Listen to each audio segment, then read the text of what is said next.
시청자 여러분, 안녕하십니까? 1월 25일 월요일 JTBC 뉴스 아침엔 시작합니다. 대전의 종교 관련 비인가 교육시설에서 127명의 코로나19 확진자가 한꺼번에 나왔습니다. IEM 국제학교 학생 2명이 먼저 확진됐고 이들과 기숙사에서 함께 생활한 학생과 교직원 125명이 추가로 확진 판정을 받았습니다.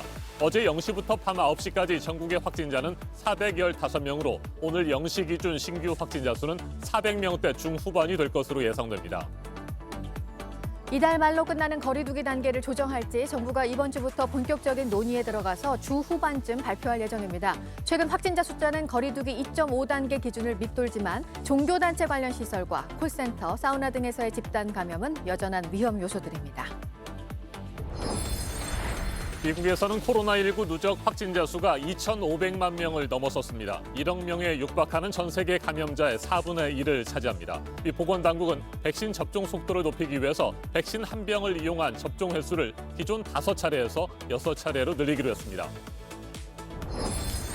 80여 개국으로 퍼져 있는 변이 바이러스의 유입을 막기 위해서 유럽 각 나라들이 조치를 강화하고 있습니다. 전 세계에서 인구 대비 백신 접종률이 가장 높은 이스라엘에서는 국제선 여객기 운항이 한시적으로 중단됐고 벨기에에서는 관광 목적으로 국경을 넘나드는 게 금지됐습니다.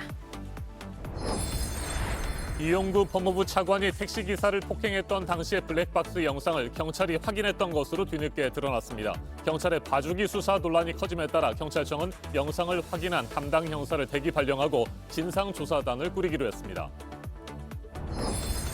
중국의 금광에서 발생한 폭발 사고로 매몰됐던 광부 11명이 2주 만에 구조됐습니다. 큰 장애물이 제거돼 갱도와 구출 통로가 연결되면서인데 10명은 아직 실종 상태입니다.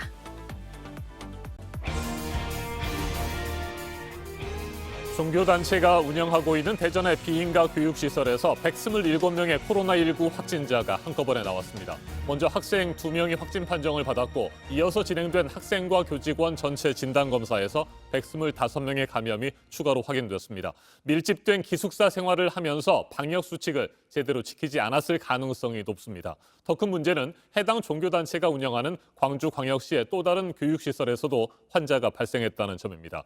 최근 조금씩 진정 기미를 보이고 있는 3차 대유행이 다시 증폭되는 도화선이 되지 않을까 우려가 커지고 있습니다. 네, 최근 일주일 동안 하루 평균 신규 확진자는 400명이 조금 안 되는데 이 대전의 집단 감염을 포함해서 오늘은 400명대 중후반의 확진자가 발표될 것으로 예상됩니다. 다음 달 2월부터는 어떤 거리두기 단계를 적용할지 정부가 이번 주에 결정을 할 예정인데요. 이렇게 어디서 어떻게 터져나올지 모르는 집단 감염 사례들을 고려할 수밖에 없을 것으로 보입니다. 첫 소식 강버들 기자입니다. 한꺼번에 많은 확진자가 나온 대전의 IEM 국제학교입니다. IEM 선교회가 운영하는 비인가 교육시설입니다. 어제 이 학교 학생 2명이 전남 순천과 경북 포항에서 각각 확진돼 대전시가 급하게 학생과 교직원 146명을 검사했습니다. 밤까지 125명이 추가로 양성 판정을 받았습니다. 밀집된 시설에서 많은 학생들이 기숙생활을 함으로써 집단 감염이 발생한 것으로 파악되고 있습니다. 포항에서 먼저 확진된 학생이 일주일 전부터 기침과 인후통 등 증상을 보였다는 역학조사 결과에 비춰 시설 안에서 유증상자 관리 등 방역수칙도 제대로 지켜지지 않았을 가능성이 큽니다. 광주광역시에서도 IEM 선교회 관련 교육시설에서 집단 감염이 발생했습니다. 어제와 그제 한 교회에서 18명이 확진됐는데 방역당국은 교인의 자녀들이 다닌 TCS 국제학교에서 바이러스가 퍼진 걸로 보고 있습니다. 1층은 TCS 에이스 국제학교가 되고요. 3층에서 함께 거주를 한 것으로 드러났습니다. 그래서 소정의 교육을 하고 그다음에 먹고 자고 하는 것이 3층에서 다 이루어졌습니다. 확진된 교인이 운영하는 교회 옆 어린이집 원생 115명과 직원 등이 모두 검사를 받기도 했습니다. IEM 선교회가 운영하는 기숙 형태의 교육시설이 전국 곳곳에 있어 또 다른 감염도 우려되는 상황입니다. 어제 0시부터 밤 9시까지 확진자는 415명으로 오늘은 400명 중후반대 확진자가 예상됩니다. 지난 한 주 하루 평균 신규 확진자는 392.6명, 이 중 지역 발생은 365.3명으로 거리두기 2단계 범위로 줄어들었습니다. JTBC 강버들입니다.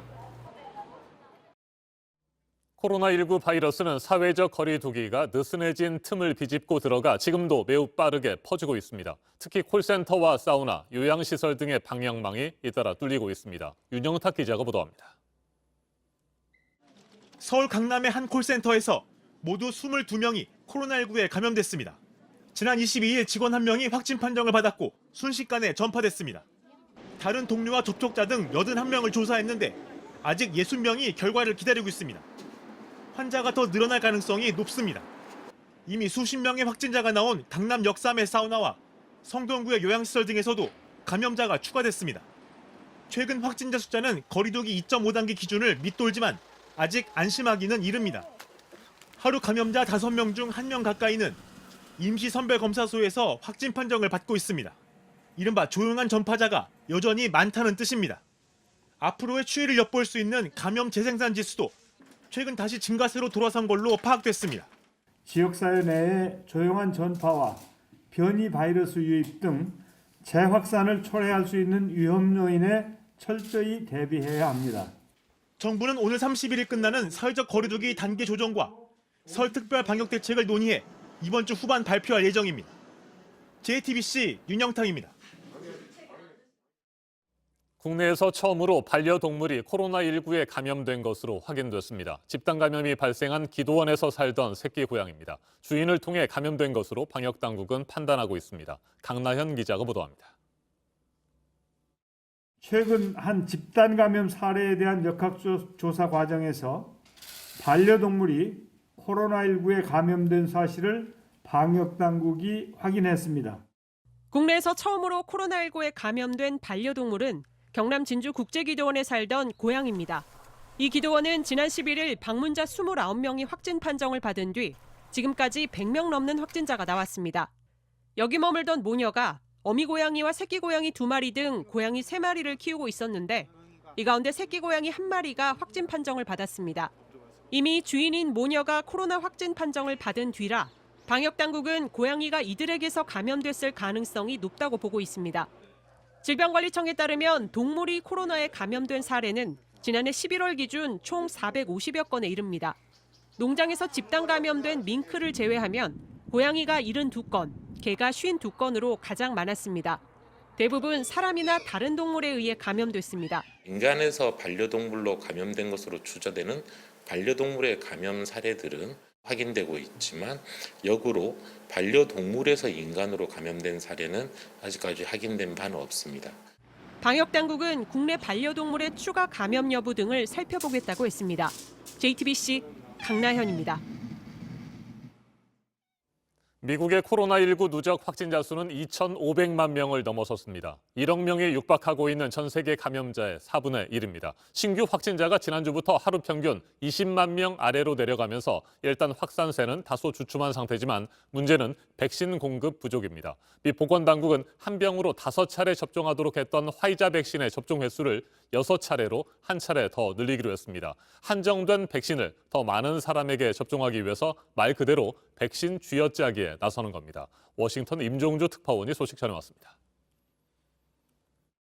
미국 내 누적 확진자가 2,500만 명을 넘은 것은 지난해 1월 20일 첫 환자가 나온 이후 1년 만입니다.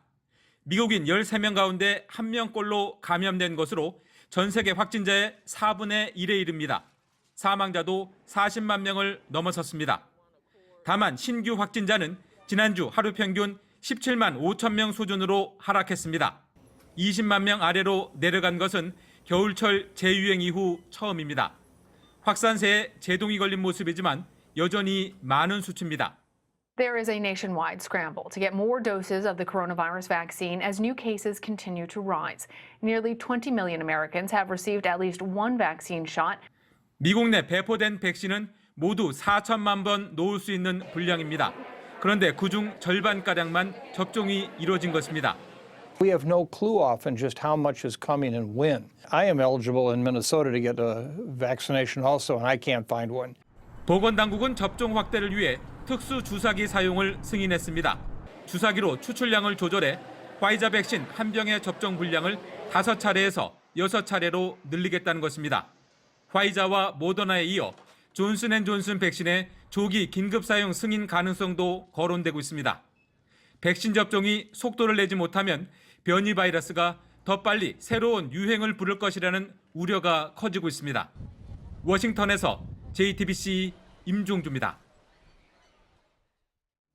백신 부족 사태는 현재 미국만의 문제가 아닙니다. 상당수 국가들이 당초 계약했던 물량에 크게 못 미치는 백신을 공급받고 있습니다. 화이자에 이어 아스트라제네카도 공급이 지연되고 있습니다. 유럽 국가들은 계약 위반이라며 법적 대응까지 예고하고 나섰습니다. 서준석 기자입니다. 제약업체 아스트라제네카가 현지 시간 22일 백신 공급이 지연될 것이라고 밝혔습니다. 아스트라제네카는 올해 3월 말까지 27개국에 약 8천만 회분의 백신을 공급할 계획이었습니다. 하지만 최근 백신 생산을 위탁한 인도 공장에서 화재가 발생하는 등 차질이 생겼습니다. 아스트라제네카 측은 얼마만큼의 공급이 어느 정도 지연될지 밝히지는 않았습니다. 다만 로이터 통신은 한 유럽연합 관계자를 인용해 1분기 공급량이 예상보다 60%가량 줄어든 3,100만 회분일 것이라고 보도했습니다. 앞서 화이자도 벨기에 생산 시설 공사 등을 이유로 백신 공급량을 줄이겠다고 밝혔습니다. 유럽연합은 접종 계획에 비상이 걸렸습니다. 주세페 콘테 이탈리아 총리는 자신의 페이스북을 통해 심각한 계약 위반이라며 법적 대응에 나서겠다고 했습니다. 계획보다 적은 양의 백신을 손에 쥐게 된 오스트리아, 폴란드는 물론 EU 비회원 국가인 스웨덴 등도 모두 대응에 나서겠다고 밝혔습니다. 관심은 우리나라가 받기로 한 백신입니다. 질병관리청은 현재까지 공급 계획에 변동이 없다고 했습니다. 백신 회사로부터 공급 차질과 관련 별도의 연락을 받지 못했다고 했습니다. 질병관리청은 국내 기업이 위탁 생산하는 아스트라제네카 백신을 1분기부터 공급받을 예정이라고 했습니다. JTBC 서준석입니다. 이처럼 백신 부족 사태가 세계 곳곳에서 이어지고 있는 가운데 집단 면역 실험을 진행하고 있는 이스라엘은 국제선 여객기 운항을 한시적으로 중단하기로 했습니다. 변이 바이러스 확산이 매우 빠른 데다가 치사율마저 높은 것으로 전해지고 있기 때문입니다. 유럽 각국도 국경을 차단하는 조치를 서두르고 있습니다. 성문규 기자입니다. 늘어선 비행기들 사이로 정적이 감돕니다. 드문드문 공항 이용객들이 눈에 띄지만 당분간은 이마저도 볼 수 없게 됐습니다. 이스라엘 당국은 오는 26일부터 엿새 동안 국제선 운항을 중단하기로 했습니다. 추가적인 변이 바이러스 유입을 차단하기 위한 조치입니다.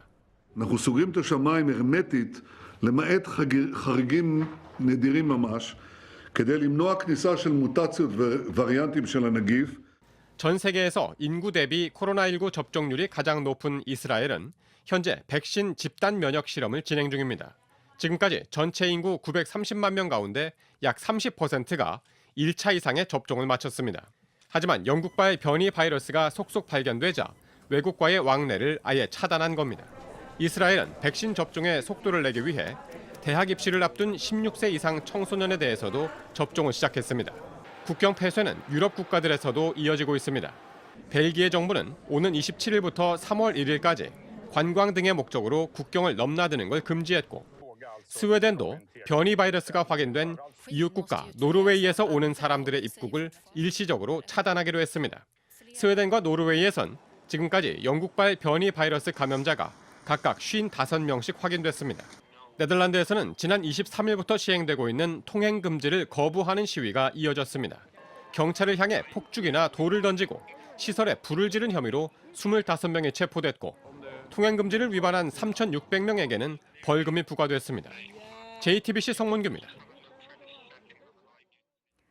4월 서울시장 보궐선거에 나설 후보들을 뽑기 위한 경선 일정이 시작되면서 이제 본격적인 선거 분위기입니다. 민주당은 이번 주 예비 후보 등록이 있게 되고 국민의힘은 후보들 심층 면접이 진행이 됐습니다. 유환을 기자가 보도합니다. 박영선 전 중기부 장관이 경남 봉화마을을 찾아 고 노무현 전 대통령 묘역을 참배했습니다. 개인적인 일정이라고 박 전 장관 측은 설명했지만 직접 방문 소식을 전한 사람은 박 전 장관이었습니다. 봉화마을로 가는 길엔 대한민국은 문재인 보유국, 벌써 대통령님과 국무회의에서 정책을 논하던 시간이 그립다는 글도 소셜미디어에 올렸습니다. 부동산 정책 간담회를 준비하며 숨고르기에 들어갔던 우상호 의원. 여기에 질세라 4년 전 정해진 민주당 대선 후보 경선 방식으로 나라다운 나라, 든든한 대통령을 가질 수 있게 됐다고 적었습니다. 이번 주 후보 등록과 함께 문을 열 서울시장 후보 경선을 앞두고 양측 다 친문 표심 잡기에 나선 것으로 보입니다. 국민의힘은 서울시장 선거에 도전한 14명을 대상으로 심층 면접을 진행했습니다. 후보들은 각자 자신의 강점을 부각시키며 신경전을 펼쳤습니다. 국민의힘에서는 유일하게 여당 후보를 이기는 후보로 여론조사가 나왔습니다.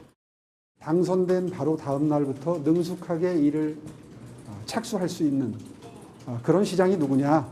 국민의당 안철수 대표는 오래된 아파트 단지를 찾아 재건축 규제의 문제점을 부각시키는 등 현장 행보를 이어갔습니다. JTBC 유한울입니다.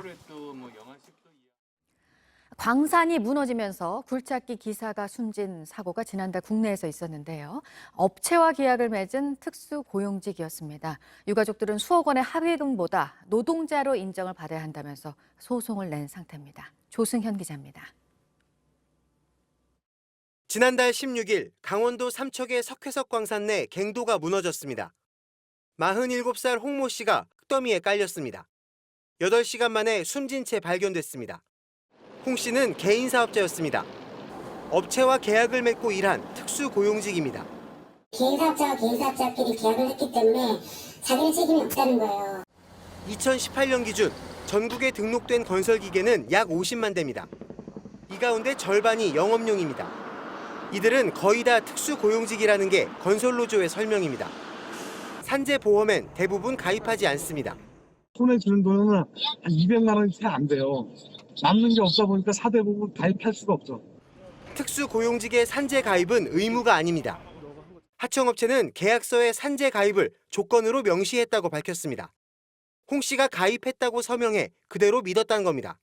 사고 나신 분하고 또 임대차 계획 맺어가지고 또 맺었잖아요. 그것까지 저희가 미스했어요. 노동계는 특수고용직도 보험 가입 여부를 떠나 노동자로 인정받아야 한다고 주장하고 있습니다. 계약에 국한해서 판단할 게 아니라 실제 어떻게 일을 하고 어떤 형태로 임금을 받고 이런 모든 상황을 종합해서 유가족들도 업계 관행이 바뀌길 바란다고 했습니다. 이 때문에 하청업체가 제시한 4억 5천만 원의 합의금을 거부하고 노동자로 인정해달라는 소송을 냈습니다. 유가족이 국민청원도 올렸는데 지금까지 2만 6천 명 넘게 동의했습니다. JTBC 조승현입니다. 중국 금광 폭발 사고로 메모리됐던 광부 11명이 사고가 나고 2주 만에 구조됐습니다. 10명은 아직 실종 상태입니다. 김태형 기자입니다. 지하에서 구조팀이 광부 1명을 데리고 지상으로 올라옵니다. 생존을 축하하는 박수 소리가 터져 나옵니다. 곧바로 병원으로 옮겨졌습니다. 안대를 낀 또 다른 광부도 올라옵니다.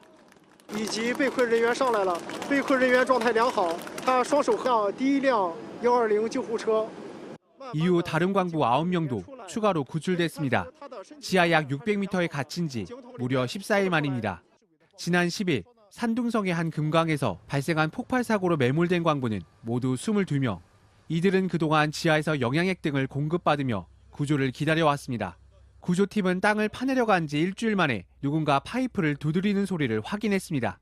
곧바로 작은 구멍을 통해 음식물과 약품을 밑으로 내려보냈습니다. 얼마 뒤 생존자로부터 쪽지가 올라왔습니다. 쪽지에는 지하에 12명이 있는데 연기가 자욱하다. 구조 작업이 지속되는 한 희망이 있다고 적혀 있었습니다. 구조팀도 구조 통로를 뚫는 데 총력을 기울였고 결국 11명을 구조하는 데 성공했습니다. 하지만 폭발 사고 당시 머리를 다친 광부 1명은 안타깝게 숨진 것으로 알려졌습니다. 가족들은 또 다른 곳에 갇힌 것으로 보이는 나머지 광부 10명의 무사 귀환을 기원하고 있습니다. 앞서 중국 정부는 사고 사실을 30시간이나 늦게 보고한 업체 책임자를 체포하고 지방당국 고위직을 면직 처리했습니다. JTBC 김태형입니다. 네, 대선에서 이겨서 백악관으로 들어간 바이든 미국 대통령. 지금 여러 가지 부분에서 전 대통령과 비교가 되고 있습니다. 첫 휴일 일정에 대해서도 그랬습니다. 보도국 연결해서 알아보겠습니다. 이재승 기자, 어떻게 달랐습니까? 네, 우선 이 가톨릭 신자인 조 바이든 미국 대통령이 어제 일요일 정오쯤에 가족과 함께 성당을 찾았습니다. 워싱턴 DC 조지타운 지역에 있는 성 삼위일체 성당인데요. 도널드 트럼프 전 대통령이 거의 주말마다 워싱턴 DC 인근의 골프장을 찾았던 것과 대비되는 모습입니다. 바이든 대통령은 성당에 35분 정도 머물다 나왔고 또 미사가 어땠냐는 취재진의 질문에 아주 좋았다라고 답했습니다. 거리에는 바이든 대통령을 보려는 시민들이 모여들었는데요. 바이든 대통령을 태운 차량 행렬이 지나가자 시민들은 환호했습니다. 백악관으로 돌아가는 길에 차량 행렬이 멈춰섰고 차남 헌터 바이든이 내려서 유명 베이글 가게에 미리 주문한 음식을 찾아오기도 했습니다. 네, 올여름 도쿄올림픽 때문에 코로나 상황이 더 관심을 받고 있습니다. 일본이요. 확산세가 좀 둔화되고 있는 겁니까? 네, 그런 경향을 보이고 있습니다. 어제 저녁에 일본에서 새롭게 파악된 코로나19 감염자는 3,990명입니다. 20일 만에 하루 신규 확진자가 4,000명 아래로 떨어진 건데요. 수도권에 긴급사태가 발효된 지난 8일에 역대 최다치인 7,800명대를 기록한 것을 정점으로 감소세로 돌아서는 모습입니다. 다만 하루 4,000명 수준의 신규 확진자는 일본 의료체계의 정상 운영을 여전히 위협하는 수준입니다. 이런 가운데 스가 내각의 지지율은 출범 넉 달 만에 반토막이 나서 33%에 머물렀습니다. 아사히 신문이 실시한 여론조사에서 응답자의 80%는 긴급사태를 선언한 시점이 너무 늦었다라고 답했습니다. 또 응답자의 86%는 올 여름에 올림픽을 개최하는데 부정적으로 답했습니다. 지금까지 아침엔 지금 JTBC 이재승입니다. 이번에는 오늘 아침 체크해봐야 할 뉴스들을 분야별로 살펴보겠습니다. 먼저 정치 분야입니다. 코로나19 백신 접종을 앞두고 가짜 뉴스가 확산됨에 따라 정부가 관계부처 합동으로 엄중 대응하기로 했습니다. 백신과 관련한 가짜 뉴스가 확인되면 질병관리청 등 전문기관이 사실관계를 파악하고 방송통신심의위원회는 긴급 심의를 거쳐 가짜 뉴스를 신속히 삭제하거나 차단 조치할 계획입니다. 더불어민주당과 정부, 청와대가 어제 저녁 코로나19로 인한 자영업자 피해를 보상하는 내용의 손실보상 제도와 방안에 대해 논의했습니다. 당정은 자영업 손실보상법과 협력이익공유법, 사회연대기금법 등 코로나 상생연대 3법을 다음 달 임시국회에서 통과시키는 방안을 추진하고 있습니다. 출생신고가 되지 않은 8살 여자아이가 친모에게 살해당한 사건을 계기로 더불어민주당 의원들이 출생 미등록 사각지대를 없애기 위한 법안을 잇따라 발의하고 있습니다. 혼외 출생자 신고를 아버지도 할 수 있도록 개정하는 법안과 분만에 관여한 의료진이 출생 사실을 지자체에 통보하고 지자체장이 수리하면 출생 신고로 간주하는 내용의 개정안 등이 발의됐습니다.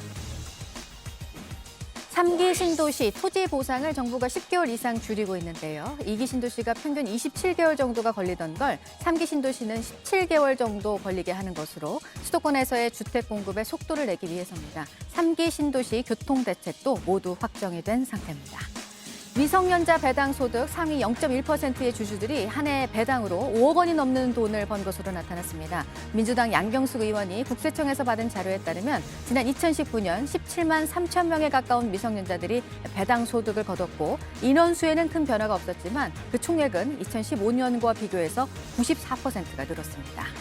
주식 투자를 위해서 마이너스 통장을 만드는 사람이 급증하고 있다는 소식 전해드렸는데 올해 들어서 14일 동안 5대 시중은행에서 새로 만들어진 마이너스 통장이 3만 개가량, 하루로 따지면 2천 개가 넘습니다. 대출 규제가 더 강화될 것으로 예상해서 마이너스 통장부터 우선 만들려는 사람들이 늘고 있습니다.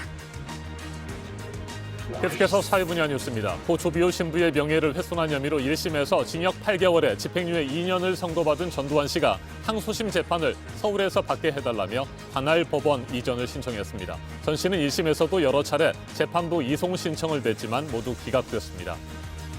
이스타 항공 경영진 고발 사건을 수사하고 있는 검찰이 배임과 횡령 혐의로 회사 간부 1명을 구속했습니다. 이스타 항공 창업주인 이상직 의원의 조카로 회사에서 자금 관리를 담당했던 것으로 알려졌습니다.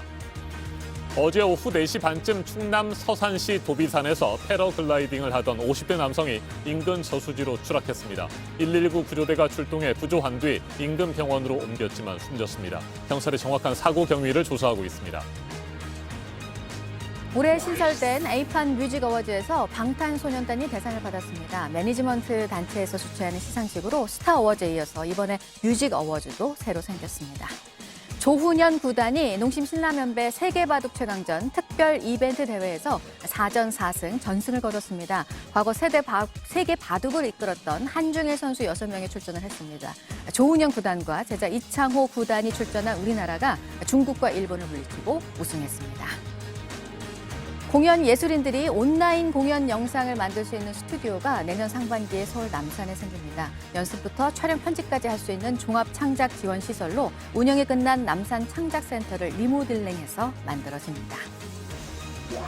박범계 법무부 장관 후보자의 인사청문회가 오늘 열립니다. 국민의힘은 청문회 증인 채택을 여당에서 거부했다면서 어제 별도의 장외 청문회를 진행하기도 했습니다. 재산신고 누락 의혹 등 신상에 관련한 의혹들과 검찰개혁 관련 질의가 집중될 것으로 보입니다. 고 박원순 전 서울시장의 성추행 의혹을 조사해온 국가인권위원회가 이르면 오늘 조사 결과를 발표합니다. 경찰과 검찰, 법원에 이어서 가장 마지막으로 사건을 들여다보고 있는 인권위가 내놓을 결과에 관심이 쏠리고 있습니다. 중소벤처기업부가 3차 재난지원금인 소상공인 버팀목 자금 지급 대상에 15만 6천 명을 추가하고 오늘부터 신청을 받습니다. 집합 금지 업종은 1인당 300만 원, 영업 제한 업종은 200만 원을 받습니다. 분야별 뉴스들 체크해드렸습니다. 한 주를 시작하는 오늘도 포근한 날씨가 이어지고 있습니다. 아침 출근길은 크게 춥지 않고 낮에도 온화한 날씨를 보이겠습니다. 서울의 낮 기온이 13도까지 오르는 등 전국적으로 과거 30년 평균보다 5도에서 10도가량 높겠습니다. 점차 구름은 많아지겠지만 대기는 깨끗하겠습니다. 미세먼지 농도가 묻은 지역이 좋음에서 보통 수준을 보이겠습니다. 내일은 새벽부터 남부지방을 중심으로 비 소식이 있습니다. 경남 해안과 제주도에 10에서 40mm의 비가 오겠고 그 밖에 남부지방과 울릉도, 독도에는 5에서 20mm의 비가 내리겠습니다. 수도권에서도 낮 한때 비가 조금 오겠습니다.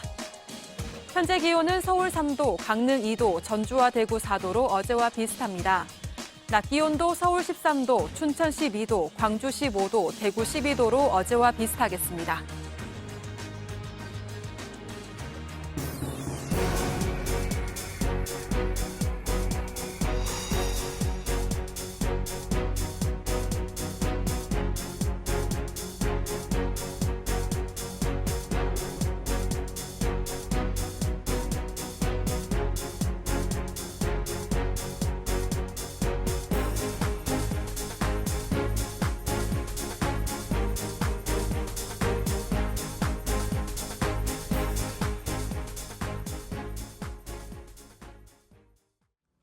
이용구 법무부 차관의 택시기사 폭행 사건을 경찰이 봐주기 수사했다는 논란이 커지고 있습니다.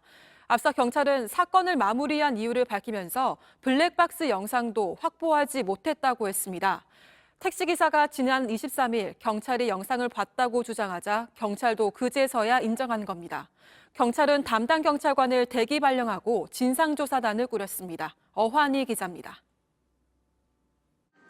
경찰은 지금까지 택시 블랙박스 영상을 확보하지 못했다고 밝혀왔습니다. 때문에 택시기사 진술을 바탕으로 조사할 수밖에 없었고 피해자 의사에 따라 사건을 마무리했다고 설명했습니다.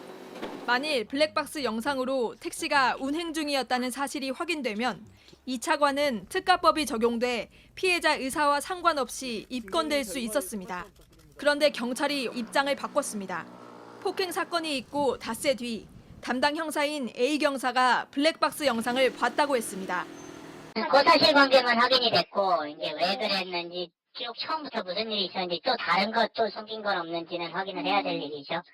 택시기사는 23일 언론 인터뷰를 통해 당시 경찰에 블랙박스 영상 촬영본을 보여줬고 영상을 본 경찰이 못 본 것으로 하겠다고 말했다고 주장했습니다. 경찰은 다음 날 영상을 본 건 맞다고 인정했습니다. 영상을 보고도 덮었다는 비난이 나오는 이유입니다. 서울경찰청 차원 또 경찰청장도 문제가 없다고 한 것, 이 역시 실망스러운 점인 거죠. 수사 종결권에 대한 제도의 의심을 줄 수 있는 면에서 중대한 문제가 아닌가 생각됩니다.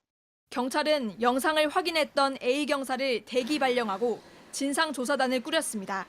JTBC 어환입니다. 어제 오후 1시 10분쯤 서울 광진구의 한 식당에서 불이 나 1시간 만에 꺼졌습니다. 이 불로 식당 종업원이 화상을 입는 등 1명이 다쳐 병원에서 치료를 받았습니다. 경찰과 소방당국은 주방 내부에 조리기구에 담겨 있던 기름이 과열되면서 불이 붙은 것으로 보고 정확한 화재 원인을 조사하고 있습니다. 지난 22일 서울 영등포구 대림동에서 흉기를 휘둘러 남녀 2명을 숨지게 한 중국 동포 A씨 등 2명이 구속됐습니다. 법원은 어제 이들이 증거를 인멸하고 도주할 우려가 있다며 구속영장을 발부했습니다. A씨는 경찰 조사에서 옛 연인인 피해자가 재결합을 거부하고 본인을 무시해 범행을 저질렀다고 진술했습니다. 지난 22일 경남 거제시 갈곶도 인근 해상에서 침몰한 339톤급 127 대양호 선장 등 실종자 3명을 찾기 위한 수색이 사흘째 계속되고 있습니다. 통영해경은 어제 수색 범위를 사고 지점으로부터 48km까지 확대하고 경비정 27척을 동원했지만 별다른 성과가 없었다고 밝혔습니다. 특히 사고 지점이 주택가와 멀지 않아 화재 위험이 있어서 야간 수색 작업에 조명탄을 사용하지 못해 어려움을 겪고 있습니다.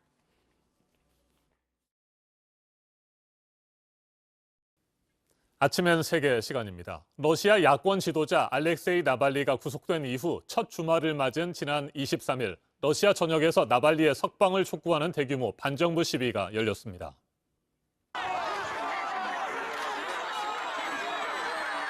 시위대와 경찰이 격렬하게 충돌합니다. 모스크바를 비롯해 러시아 전역에서 반정부 시위가 이어졌습니다.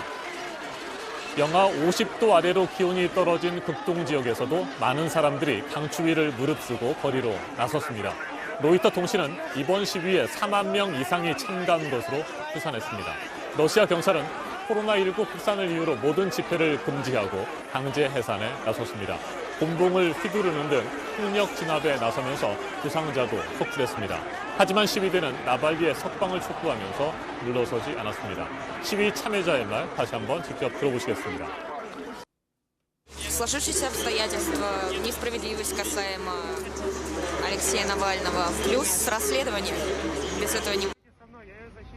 나발리의 부인 율리아도 시위 현장에서 경찰에 체포됐다가 풀려났습니다. 율리아는 자신의 소셜미디어에 체포 사실을 알렸습니다. 인권 감시단체는 이날 시위로 러시아 전역에서 3천여 명이 체포됐다고 밝혔습니다. 나발리는 구속된 상태에서도 푸틴 대통령에 대한 의혹을 잇따라 폭로하면서 시민들의 저항을 촉구하고 있습니다. 푸틴 대통령이 흑해 연안에 초호화 비밀 궁전을 갖고 있고 숨겨진 딸도 있다고 주장했습니다.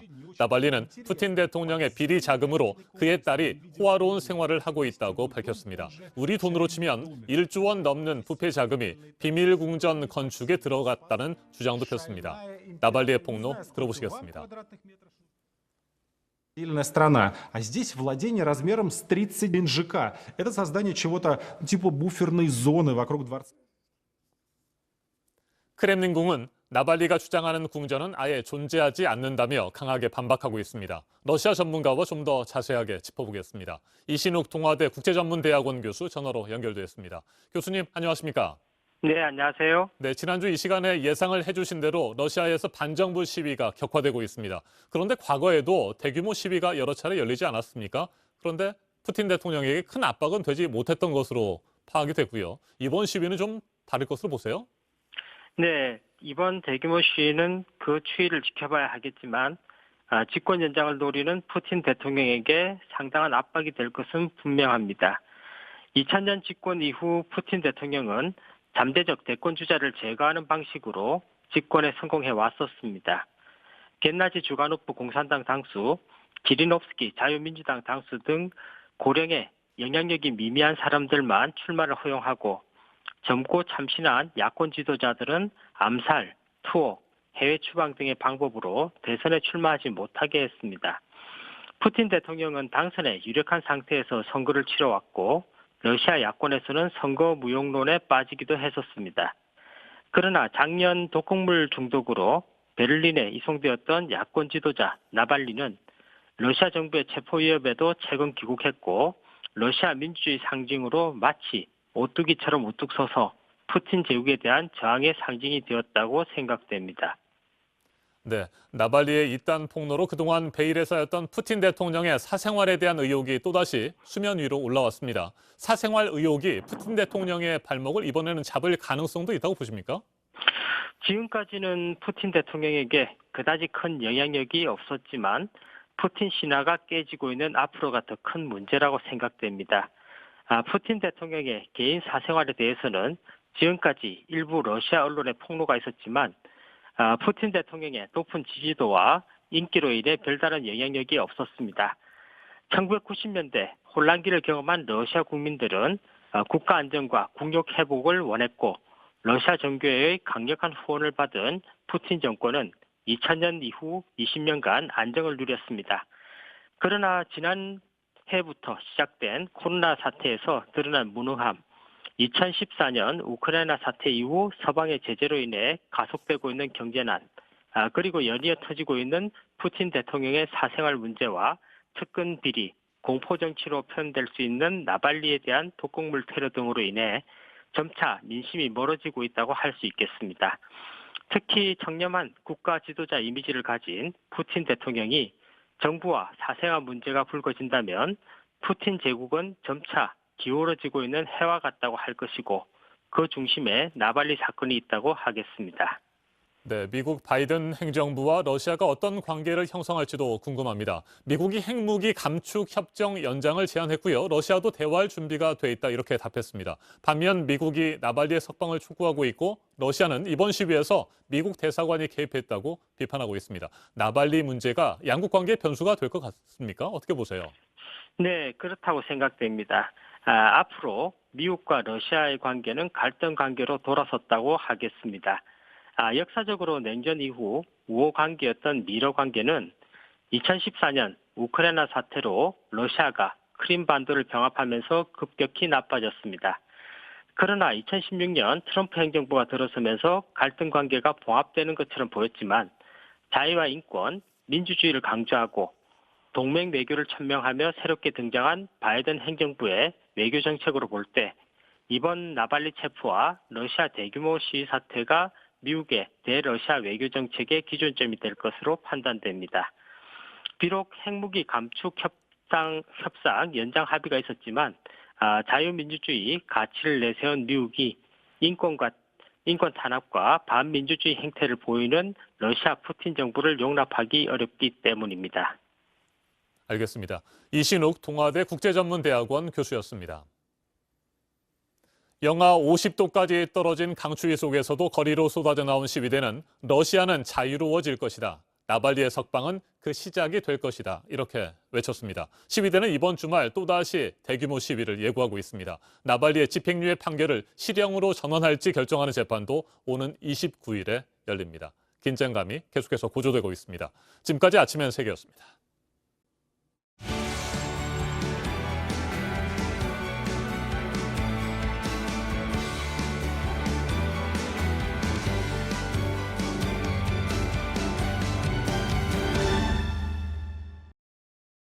네, 월요일 아침입니다. 8시 6분 지나고 있습니다. 미국의 새 행정부가 북한과 관련해서 새로운 전략을 언급하면서 관심을 끌고 있습니다.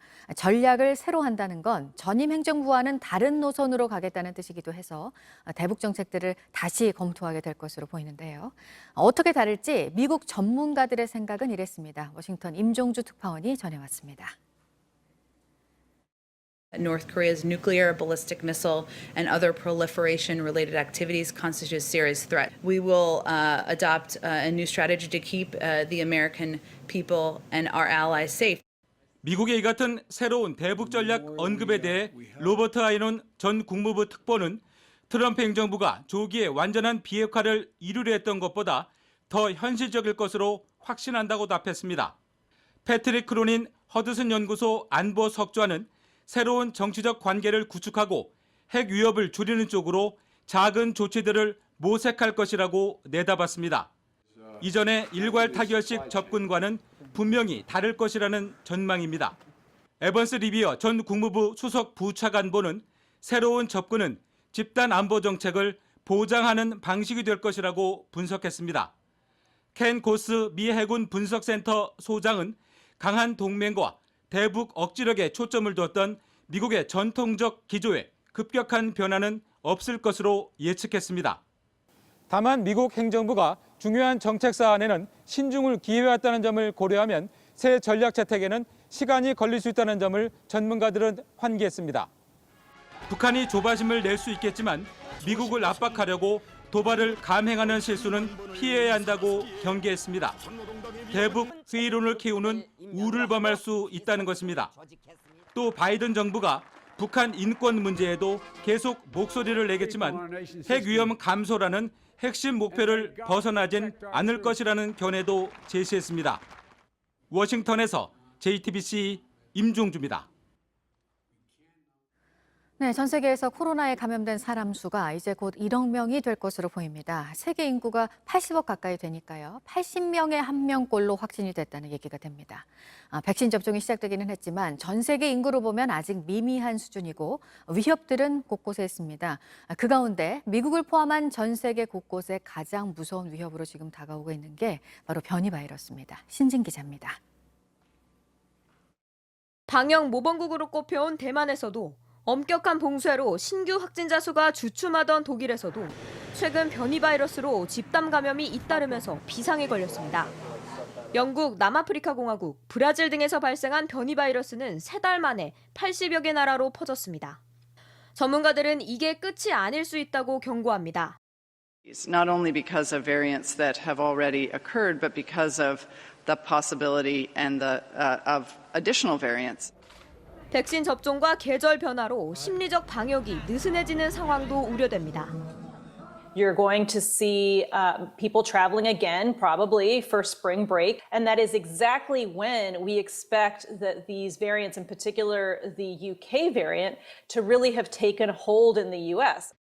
변이 바이러스가 퍼지는 속도가 백신 접종 속도를 앞지를 수 있다는 분석도 나오고 있습니다. 미국과 유럽에서 일일 신규 확진자 수가 다소 주춤하고 있지만 긴장을 늦출 수 없는 이유입니다. And the brutal truth is that things are going to get worse the next several months before they get better. We didn't get into this mess overnight. It's going to take time for us to turn things around. 어제까지 전 세계 코로나 누적 확진자는 9,900만 명, 사망자는 210만 명이 넘습니다. JTBC 신진입니다. 영국과 남아프리카 공화국, 브라질 등에서 발견된 코로나19 변이 바이러스가 세계 곳곳으로 확산되고 있습니다. 전파력도 기존 바이러스에 비해 약 1.5배가량 강한 것으로 알려지고 있습니다. 방역의 최대 위험 요인으로 꼽히고 있습니다. 우리 방역 당국은 변이 바이러스가 국내에서 퍼지기 시작하면 한 달 전 12월 중순에 악몽과 같은 상황으로 돌아갈 수 있다고 경고하고 있습니다. 이 같은 상황에서 대전에서는 종교 관련 비인가 교육시설에서 127명의 집단 감염이 발생했습니다. 최재욱 대한의사협회 과학검증위원장 자리 함께했습니다. 어서 오십시오. 안녕하세요.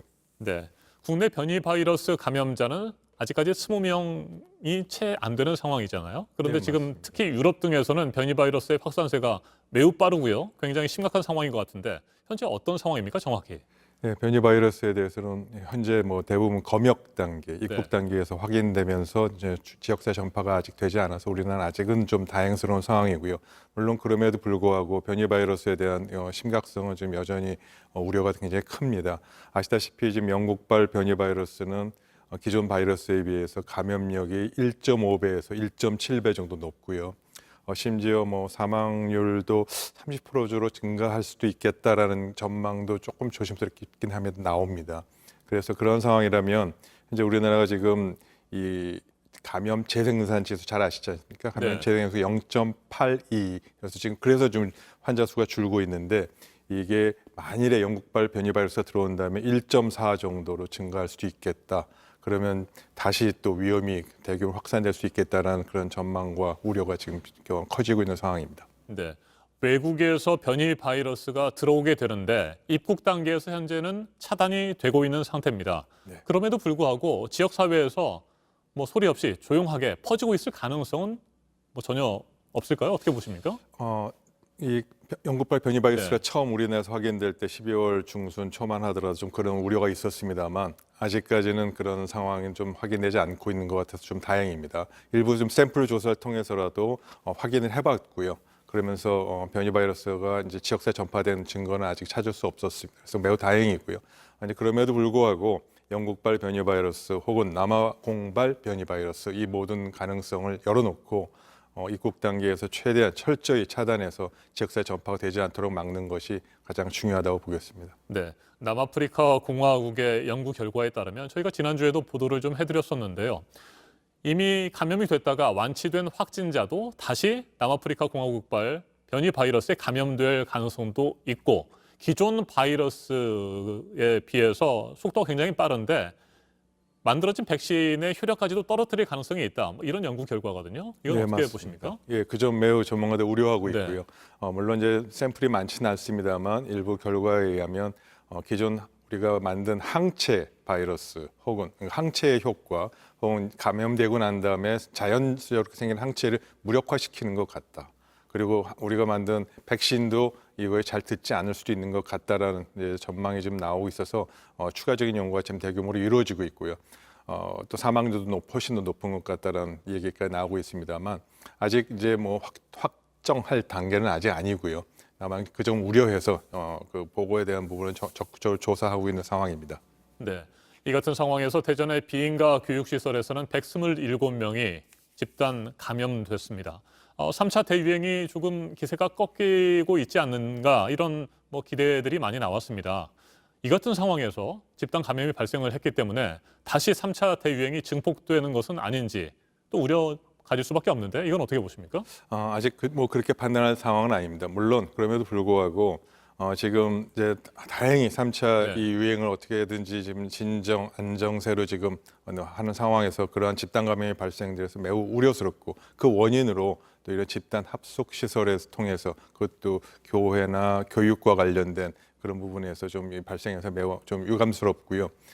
여전히 이러한 집단 생활 그리고 집단 거주 시설 혹은 교육이나 종교와 관련돼서 발생하는 이런 문제점에 대해서는 국민 여러분께서 혹은 시설 주관자께서 적절히 부분의 방역에 동참하고 이런 모임을 좀 자제하는 것이 정말 필요하다 그렇게 생각됩니다. 네, 해당 종교단체가 운영하는 광주광역시의 또 다른 교육시설에서도 확진자가 나왔다고 하거든요. 네. 뭐 방역 당국에서 이제 역학조사를 해봐야 알겠습니다만 두 지역 간에 두 기관 간에 학교 간에 어떤 뭐 연결고리가 또 있지 않을까 이런 우려도 됩니다.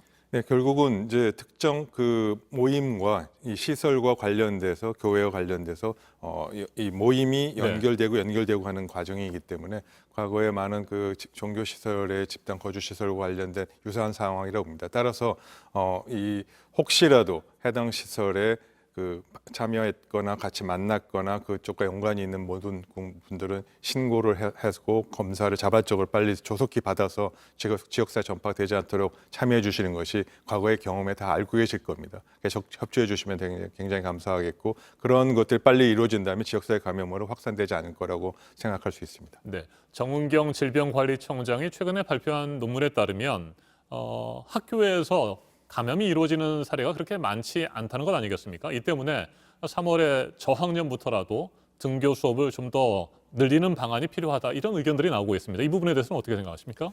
뭐 검토해 볼 만한 상황이고요. 뭐 논문으로서 충분히 훌륭한 가치가 있다고 생각합니다. 그러나 아직 이 부분을 갖고 일반화해서 정책화하기에는 좀 다소 부족한 점이 좀 있습니다. 아시다시피 그 논문은 지난 5월에서 7월 사이에 그때 데이터를 갖고 만들어진 것이고 샘플 숫자도 127명입니다. 그래서 좀 대규모 스터디가 아니고요. 그 당시 5월에 7월이라는 것이 집단 감염 발병이 주된 감염의 형태이지 않았습니까? 근데 지금은 지역사회 감염이 전반적으로 전파된 상황에서 감염 위험 양상이 완전히 다릅니다. 따라서 이 부분을 충분히 뭐 참고해서 방역 정책에 이제 뭐 활용을 할 수 있으나 지역사회 감염이 지금 서울, 경기, 수도권 지역에서는 전반적으로 퍼져 있기 때문에 이러한 경우에는 좀 적용이 좀 어렵겠다라고 보는 것이 과학적으로 좀 판단할 수 있고요. 물론 그렇지 않은 일부 다른 도 같은 경우는 감염이 확산되지 않은 그런 도 같은 경우는 어차피 지역 교육청의 자율적인 판단하에 유연하게 대처하는 것이 필요하니까 그런 경우는 이런 그 학교 등교라든지 이런 부분을 좀 더 적절히 검토해 볼 수 있는 계기가 될 수는 있겠습니다. 네, 수도권 거리두기 2.5단계를 비롯해서 현재 거리두기 단계가 이제 31일 이번 주 일요일이면 끝나잖아요. 거리두기 단계를 다시 조정할 필요성도 제기되고 있는데 어떻게 하는 것이 바람직하다고 보세요? 뭐 지자체별로 네. 지역별로 좀 유연하게 거리두기 단계는 조정하는 것이 필요합니다. 지금 부산 지역 같은 경우는 이제 2단계로 좀 완화하는 형태인 것도 충분히 지금 검토해서 그렇게 시행하려고 준비하고 있고요. 다만 서울 수도권 지역인 경우는 아직은 지난 일주일간의 감염이자 평균 감염 신규 확진 녀수가 이제 392명대여서 네. 물론 많이 내려왔습니다만 여러 가지 상황을 고려하고 또 앞으로 있을 그 구정을 맞이해서 이 설 연휴 이동이 혹시라도 있을 가능성에 대해서도 즉 그로 인해 추가 확산의 가능성에 대해서 고려해서 전반적으로 좀 보는 것이 필요하고요. 내릴 때는 줄일 때는 확실하게 줄이고 네. 그리고 또 유지할 때는 확실하게 또 그 부분 밸런스를 맞추는 부분들은 필요하고 방역이 최우선이어야 되겠죠. 네, 설 연휴가 이제 얼마 남지 않았는데 좀 더 구체적으로요. 5명 이상의 사적 모임을 금지해온 조치가 있지 않습니까? 이 부분은 어떻게 하는 것이 좋다고 보세요? 전 방역을 담당하는 과학자로서 말씀드리면 이 5명 사적 모임 이상 금지에 대한 부분은 설 연휴 지나서까지는 계속 유지하는 것이 좀 바람직하다고 봅니다. 네, 가능하면 이번 설 연휴에도 고향 방문을 자제하는 것이 필요하다는 생각이신 거군요. 네, 뭐 그 점도 전적으로 필요하다고 보입니다. 네, 저희가 앞서 보도를 해드렸습니다. 뭐 전 세계적으로 각국이 계약을 했던 백신 물량을 제대로 받지 못하고 있다고 하고요. 화이자에 이어서 아스트라제네카의 공급도 지연되고 있는 상황입니다. 전 세계적으로 공급되는 백신의 양이 예상보다 적은 상태인데 우리나라는 어떻게 될까요? 그 점 뭐 많은 국민들 또 전문가들도 좀 고민하고 있고요. 뭐 다행히 정부 당국의 발표에 의하면 그래도 아스트라제네카에서 공급받기로 한 2월 물량은 뭐 차질 없이 받을 수 있을 것 같다라고 좀 충분히 이제 얘기를 하셨습니다만 전반적인 그 백신 공급 상황은 전 세계적으로 지금 녹록치는 않은 것 같습니다. 백신 생산 공장의 화재로 인해서 아스트라제네카 둘은 지금 생산량을 좀 대지 못하고 있고 그 외에 다른 화이자나 모더나 많은 그 백신 제조 회사들이 계약 단계에 있어서의 여러 가지 말 못할 사정이 좀 있는 것 같습니다. 그러한 부분 때문에 지금 계약으로 인한 부분을 이행하는 것이 좀 시기적으로 좀 정확하게 이루어지지 않는 부분이 있어서 이 부분은 초기 단계, 지금 백신 공급과 수급의 초기 단계라는 그런 점을 감안하는 것은 뭐 필요하겠습니다만 최소한 1분기 2월, 3월까지는 이러한 상황이 좀 지속될 것 같은 그런 전망을 갖고 있습니다. 네, 아스트라제네카 백신의 경우 국내에서 위탁 생산이 되고 있기 때문에 확실히 우리나라에서 공급받는 것은 다른 나라에 비해서 훨씬 더 수월해질 수 있는 겁니까? 그 점은 사실 조금 제가 말씀드리긴 좀 어려울 것 같고요. 아스트라제네카가 이 국내와 어떻게 계약을 했는지 계약서 내용을 좀 들여다봐야 되는데 아직 그 부분이 정확 공개되지는 않았습니다.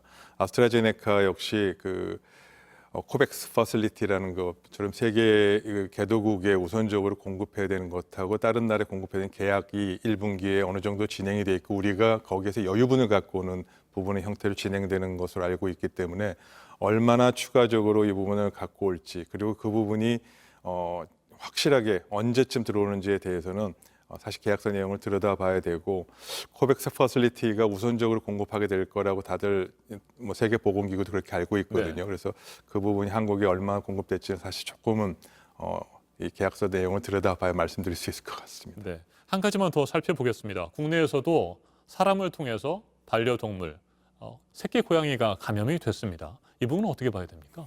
그 점은 너무 걱정 안 하셔도 좋을 것 같습니다. 사실입니다. 반려동물, 뭐 고양이 또 강아지를 통해서 이 코로나 바이러스 감염되었다는 사실은 지난 이미 3월, 4월부터 나왔던 소식이고요. 네. 확실하게 말씀드릴 수 있는 거는 반려동물에게 코로나 바이러스 감염은 됐지만 증상을 일으키는지 반려동물에게 그 부분도 아직 정확하게 알려진 바가 없고요. 또 반려동물에서 거꾸로 다시 사람에게 전파시키느냐 이 부분도 전혀 보고된 바가 없습니다. 그래서 혹여라도 검사 통해서 확인된 것뿐이지 증상이 있거나 질병을 일으키거나 사람에게 감염을 일으킨다는 과학적 증거는 여전히 없기 때문에 그 점은 너무 걱정하지 않으셔도 좋을 것 같습니다. 네, 반려동물의 감염은 지금 단계에서는 크게 걱정할 필요는 없을 것 같다 이런 말씀이신 거군요. 네. 알겠습니다. 여기까지 듣겠습니다. 최재욱 대한의사협회 과학검증위원장이었습니다. 말씀 잘 들었습니다. 네, 코로나 때문에 취업 시장이 얼마나 타격을 입었는지를 보여주는 수치들이 잇따라 나오고 있는데요. 취업은 했는데 일시적으로 휴직한 사람이 지난해 역대 최대로 나왔습니다. 이 소식 보도국 연결해서 알아보도록 하겠습니다. 80만 명이 넘네요. 네, 그렇습니다. 지난해 일시 휴직자는 83만 7천여 명으로 1980년에 관련 통계가 시작된 이후에 가장 많았습니다.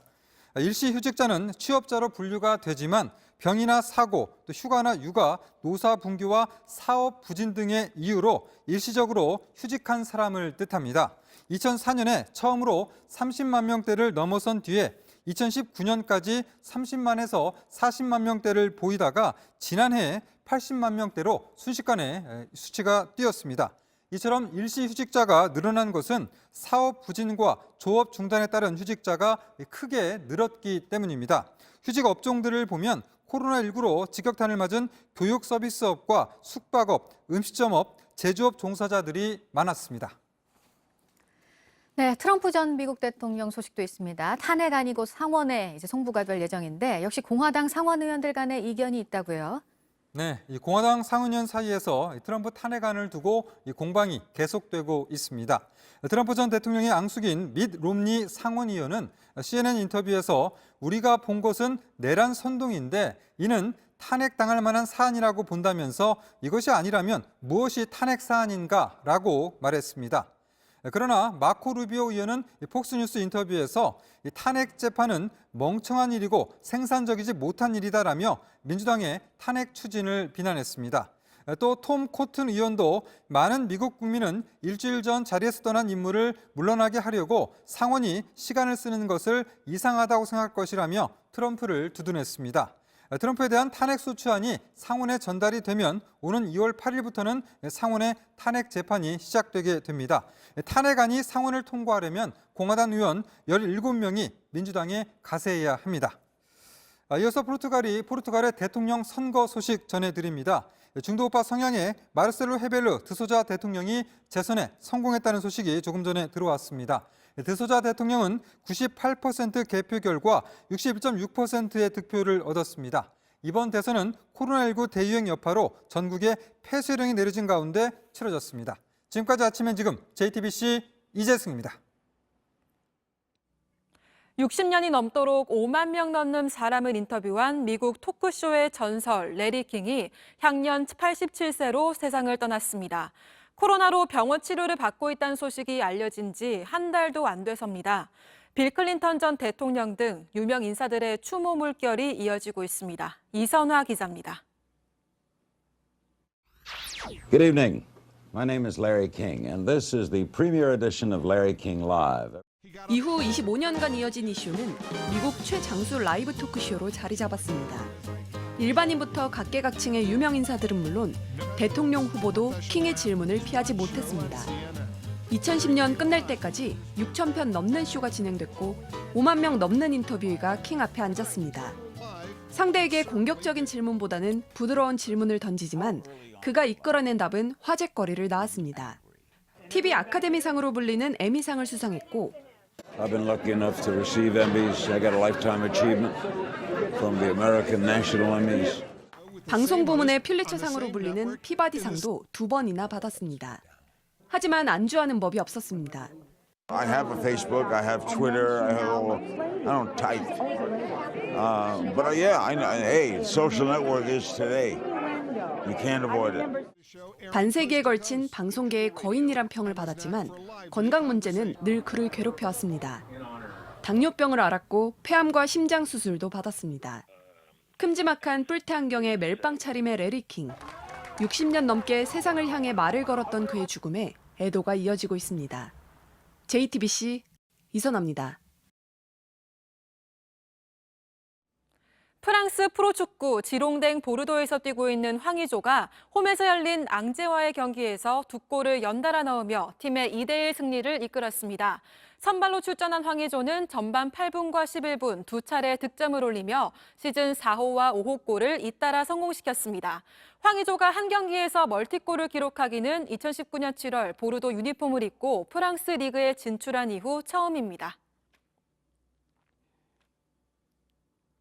잉글랜드 프로축구 토트넘의 손흥민이 2020년 아시아축구연맹 국제선수상을 받았습니다. 아시아축구연맹은 홈페이지를 통해 팬투표를 반영해 뽑는 아시아의 선택 2020 최우수 국제선수 투표에서 손흥민이 1위에 올랐다고 발표했습니다. 손흥민은 앞서 2015년과 2017년, 2019년에도 아시아의 축구연맹의 올해의 국제선수상을 수상한 바 있습니다. 오늘도 평년 기온을 크게 웃도는 포근한 날씨가 이어지겠습니다. 대기 확산이 원활해서 전국의 미세먼지 농도는 좋음에서 보통 수준을 보이겠습니다. 낮 기온은 서울 13도, 춘천 12도, 광주 15도, 대구 12도로 어제처럼 포근하겠습니다. 평년보다는 5도에서 10도가량 높겠습니다. 내일은 새벽부터 남부지방을 중심으로 비가 오겠고 수도권에서도 낮 한때 비가 조금 내리겠습니다. 아침엔 뉴스워치, 오늘 하루 관심을 가지고 지켜봐야 할, 기억해야 할 뉴스 끝으로 정리해드립니다. 대전의 종교 관련 비인가 교육시설에서 127명의 코로나19 확진자가 한꺼번에 나왔습니다. IEM 국제학교 학생 2명이 먼저 확진됐고 이들과 기숙사에서 함께 생활한 학생과 교직원 125명이 추가로 확진 판정을 받았습니다. 어제 0시부터 밤 9시까지 전국의 확진자는 415명으로 오늘 0시 기준 신규 확진자 수는 400명대 중후반이 될 것으로 예상됩니다. 다음 달 2월부터는 거리두기 단계를 어떻게 할지 이번 주 후반쯤 발표가 될 것으로 보입니다. 종교단체 관련 시설들에서의 무더기 확진과 콜센터, 사우나 등에서의 집단 감염이 이어지고 있는 가운데 정부가 거리두기 조정을 두고 고심하고 있습니다. 이용구 법무부 차관이 택시기사를 폭행했던 당시의 블랙박스 영상을 경찰이 확인했던 것으로 뒤늦게 드러났습니다. 경찰의 봐주기 수사 논란이 커짐에 따라 경찰청은 영상을 확인한 담당 형사를 대기 발령하고 진상조사단을 꾸리기로 했습니다. 오늘 열리는 박범계 법무부 장관 후보자의 인사청문회에서는 재산신고 누락 등 신상 관련 의혹들과 검찰 개혁 관련 질의가 집중될 것으로 보입니다. 오전 10시부터 시작되는 청문회를 생중계로 전해드리겠습니다. 오늘 전해드릴 소식은 여기까지입니다. 이상으로 JTBC 뉴스 아침엔 월요일 순서 모두 마치겠습니다. 건강한 하루 보내시기 바랍니다. 고맙습니다.